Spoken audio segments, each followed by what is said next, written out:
Raya, Eli, tama nga, inaantay na lamang ng Bureau of Immigration ang utos ng Department of Justice kaugnay sa hiling ni Department of Public Works and Highway Secretary Vince Dizon na Immigration Lookout Bulletin Order sa ilang contractors at DPWH officials. Ngayong araw kasi inihayag ni Dizon na sumulat siya sa DOJ para i-monitor sa pamamagitan ng Immigration Lookout Bulletin Order ang mga individual na umanay sangkot sa flood control project na magtatangkang lumabas ng bansa kabilang ng mag-asawang Curly at Sara Diskaya. Ayon kay BI Commissioner Anthony Viado na sa ngayon ay wala pa silang natatanggap na direktiba mula kay DOJ Secretary Jesus Crispin Boying Remulla. Pero sa oras naman anya na iutos ni Remulla ay agad naman tatalima ang BI. Sinabi naman ni Immigration Spokesperson Dana Sandoval na nagkaroon na sila ng internal agreement na kahit wala pang Immigration Lookout Bulletin Order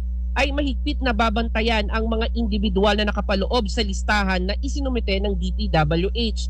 Anya maaari pa rin silang lumabas ng bansa pero tahimik na babantayan ang mga ito ng BI. Pakinggan natin ang tinig ni Dana Sandoval. Ng bansa. Pag lookout bulletin, hindi siya whole departure order, hindi siya warrant of arrest. So ang ginagawa po natin is to monitor yung travel ng individual. So kapag encountered po, ang instruction sa immigration officer is to check doon sa mga agencies na nakalista po doon, mga relevant government agencies, para i-check po kung may freshly issued na warrant of arrest or whole departure order. Kung meron po, i-implement natin yon kasi usually kapag mga ganitong high profile cases, mabilis yung takbo ng kaso So baka may lumabas na bagong HDO or warrant of arrest. So i-implement po natin yun pag meron. Pag wala po, minomonitor natin yung travel nila. So we take prudence in checking yung kanilang mga documentation and we take note of all the details of their travel para isumiti po sa Department of Justice.